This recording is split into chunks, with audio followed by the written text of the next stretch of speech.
Praise the lord. దేవుని పరిశుద్ధ నామమునకు మహిమ కలుగును గాక. ఈరోజు దేవుని వాగ్దానం. నీ దేవుడైన యెహోవా నిన్ను మంచి దేశంలో ప్రవేశపెట్టును. ద్వితీయోపదేశకాండము 8వ అధ్యాయము 7వ వచనం.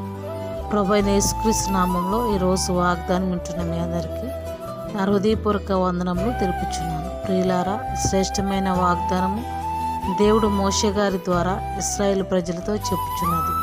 దేవుడు తన ప్రజలైన ఇశ్రాయేళ్లను ఐగుప్తు దేశంలో నుండి కానాను దేశంలోకి నడిపించే క్రమంలో ఈ మాటలు చెప్పుచున్నాడు. ప్రియులారా, దేవుడు 40 సంవత్సరములు అరణ్యంలో ఎన్ని ఆటంకములు వచ్చినా అద్భుతంగా ఇశ్రాయేల్ ప్రజలను నడిపించాడు. ఈరోజు వాగ్దానం వింటున్న సహోదరి సహోదరుడా, మన జీవిత ప్రయాణంలో ఎన్ని ఆటంకములు వచ్చినా శ్రేష్టమైన మంచి దేశమైన ఆ పరలోక రాజ్యంలో మనల్ని ప్రవేశపెడతాడు. ఈరోజు ఈ వాగ్దానము దేవుడు మన జీవితంలో నెరవేర్చును గాక.